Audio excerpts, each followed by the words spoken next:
皆さんこんにちは。好奇心 TV です。今回の動画は今続々と SNS に寄せられる値上げの悲鳴に注目したいと思います。それらの現象は一体何の始まりなのかということです。値上げに関する情報は多々ありますが、どうして値上げになっているのかを考えたことはありますでしょうか。そんなことは分かりきっているというツッコミがありそうですが、エネルギー問題がややこしいことになっているからですよね。ではどうしてややこしいことになっているのでしょうか。そしてそれはいつまで続くのでしょうか。今私たち庶民の生活は物価高によって大ダメージを受けています。当然企業においてもコストが上がって利益が圧縮され始めていますし、庶民の家計が苦しくなるという流れは消費が滞り、企業の利益をさらに減少方向にぶれ始めます。そして追い打ちをかけるように政府は国民を苦しめる増税政策を次々と行っている一方で、海外へ税金をばらまき、外国人や外国留学生にも税金をふんだんに使いまくっています。年収の多さに関係なく可処分所得に余裕がない人はこれからかなり追い詰められていくことになると思いますので、そのマインド設定に必要な情報をシェアしたいと思い動画を作成しました。ぜひ最後までご視聴ください。このチャンネルでは自分や家族の身を守るためにできることや、日本人がこれ以上騙されることがないようにするための情報を発信しています。チャンネル登録がお済みでない方はぜひチャンネル登録をお願いします。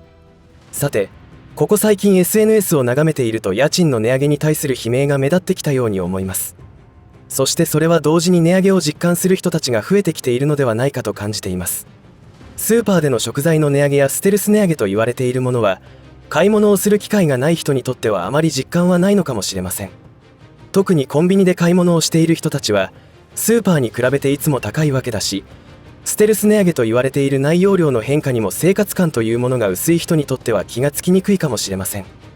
ところが家賃はずっしりと響いてきます。 SNS を見ていると2000円から1万円の幅で値上げが起き始めているようです。これはマンション購入をしている世帯の管理費や修繕積立金の値上げにあたるものですが、家賃の高騰は日本国内全体に物価高の空気がより強くなっていくと思います。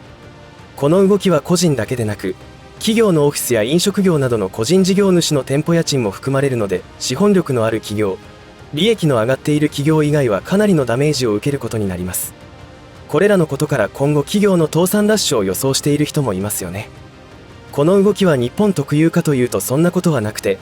海外の例えばアメリカ、イギリス、フランスでも起きていることです。それらの国では容赦ない家賃の値上げによって家を追い出されるケースが増えてきており、イギリスではホームレスが急増しているのです。それは最近の5年間で5倍に急増しているとのことです。これからまた厳しい冬の到来です。命の危険度も上がりますから深刻な問題なのですが、特に働いていても住宅を失うというのはもはや個人の怠慢で起きている問題ではありませんから、国家そのものの存亡の危機に面しているのかもしれません。参考までにイギリスで起きていることを挙げておきますと、日本もイギリスの状況に追従する可能性が高いので非常に参考になると思います。まず、イギリスの人口は約6300万人ですから日本のざっくり半分です。そのイギリスでは日本より一足も二足も早く物価高による社会崩壊ともいえる状況が起きています。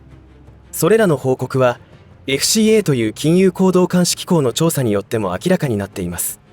FCA はウトロの紛争が始まったことを受け、2021年から調査を行ってきたのですが、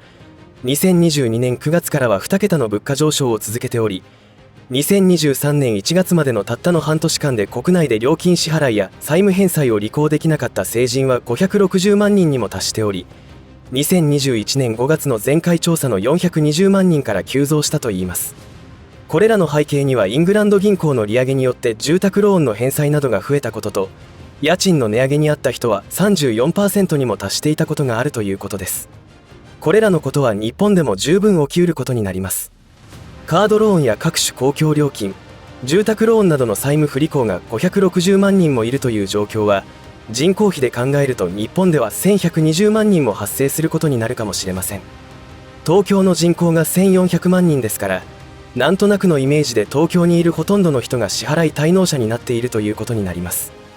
ちなみにロンドンの人口は約890万人ですから、ロンドンに住む人全員が支払い滞納者ということになるわけで、いかにすごいことになっているかということです。どうでしょうか。いかにイギリスがひどいことになっているかイメージが湧いたでしょうか。大きなきっかけとしてはウトロの紛争からということになります。もともとイギリスは経済が行き詰まりかけていたという見方もありますが、それは日本もバブル崩壊後全くと言っていいほどの経済成長がしていないし、国民の平均収入も減ってきている状態なので大差はないと思います。イギリスで起きている家賃滞納者を住宅から追い出している流れは、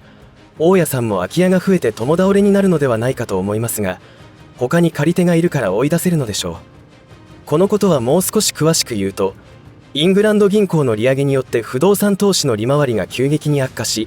不動産を手放す人が増えたことが一つの原因です。そして流行り病蔓延後に郊外からまた都会に戻ってくる人がいるため、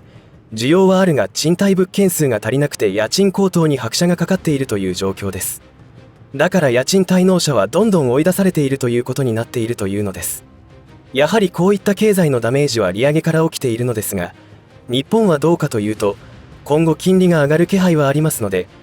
これがトリガーになって一気にイギリスと似た状況になっていくのかもしれません。そしてこのチャンネルでもたびたび言っておりますが、私たち庶民の収入が上がらないまま物価高が加速していけば当然ながら節約するわけですし、それは誰も否定できないことでしょう。その結果がどうなるか当たり前のことですが、消費者が節約モードに入れば外食産業などあらゆるサービス業の売り上げが下がり、そこへもって家賃の高騰、水道光熱費の高騰が加わるので、倒産の急増と大不況が来ることは確定的だと思います。再びイギリスに目を向けると、2021年9月、創業52年のギャップはイギリス、アイスランドの全店舗を閉店。2022年末創業100年を超えるフィッシュ&チップスが国内数千店舗を閉店。また中小企業の 10% が倒産しているというのです。これらのことが日本で起きない理由はなく、むしろ時間差で日本で起きることになると思います。日本においては10月に入って家賃の値上げに対しての悲鳴が目立ってきたような感じがしますので、消費は間違いなく冷え込むことになりそうです。そして2024年問題と言われる働き方改革によって何が起きるかについては、前の動画を参考にしてください。起きることは物流危機ですし、医療崩壊も起きるかもしれません。働きたくても働けないという状況は、日本史上かつてなかったバカバカしい政策によってどんな影響が出るのかは、起きてみて初めてその愚策を思い知ることになると思います。値上げに関してもう少しフォローしておくと、エネルギー高騰によって値上げされるというのは構造的には理解できるのですが、便乗値上げではないかと思うことも多々あると思います。もしご視聴の皆さんの中で、これは便乗値上げだろうというものがあったら、ぜひコメント欄にてシェアしてほしいと思います。私の知り合いに聞いたことをシェアしておくと、クレジットカードの年会費が 15% も上がったといいます。彼はプラチナカードを持っていて、これは会社の付き合い上仕方なく所有しているカードで、年会費14万3000円だったものが、今年の11月末以降の更新から16万5000円ということで2万円以上の値上げに踏み切っています。値上げの理由には全く納得できず、明らかに便乗値上げということで悲鳴を上げていました。中小企業の経営者の多くが苦境に立たされているところにこの値上げは響いている様子でした。プラチナカードを持っているからといって必ずしもリッチということはなく、仕方なしに持っている方もいるということが実態です。ありとあらゆるものの値段が高騰していくことになりますから、それぞれ自分自身で今後の展開をイメージして対策するしかありません。こうして庶民の多くは足元の経済問題に振り回されますから、ますます政治への興味は薄れていくと思います。バカバカしい政策の連続は私たち有権者にも責任があると自覚して声を上げる、真実の情報をシェアしていくことが急務だと思います。日本がアメリカのように直接民主主義であったなら、今の首相には票を入れないはずです。残念ながらというか、日本は間接民主主義ですから、国会議員に民意をいかに自覚させるかにつきます。武蔵による投票操作の疑惑はそれはそれとして、私たちはすべきことをしていくしかないでしょう。いかがだったでしょうか。今後の日本に起きることについてイメージできましたでしょうか。これから始まると言っても過言ではない大不況に対して、想像力をフル稼働させて対策していく必要があると思います。これらの流れは避けようもなく、真正面から向き合っていくしかないわけで、逃げることもできません。そんな中、一部報道では不動産業界の好調を告げていることも見受けられますが、馬場を引くのは間違いなく情報弱者ということになるでしょうし、SNS ではしきりと住宅の販売を促している広告も出ています。これらの動きをどう判断するかだと思います。今回冒頭で触れた家賃の高騰から今後の展開を考えてみましたが、家賃の高騰は賃貸派に逆風と見る意見もありますが、そうとも言えない状況があると思います。というのは、持ち家もマンションもその維持費がかなりの高騰をしてきていますので、それぞれが置かれた状況でシミュレーションしてみる必要があると個人的には思っています。不動産を所有するというリスクも過去の動画でも取り上げたように、空き家問題につながる恐れは十分あります。正解はそれぞれが置かれた状況によって変わることもありますので、基本的な考え方を把握して自分の戦略を立てるしかなさそうです。この動画が間もなく高い確率で到来する大不況に備えるために必要なマインド設定にお役立ていただけたらと思います。最後までお付き合いありがとうございました。以上で今回の話は終わりとしますが、皆さんの応援が次の動画作成の力になりますので、いいねボタン、チャンネル登録、通知設定をオンにしていただけると嬉しいです。また、コメント欄へのご意見、ご感想の書き込みもいただけたら励みになります。最後までご視聴ありがとうございました。好奇心 TV でした。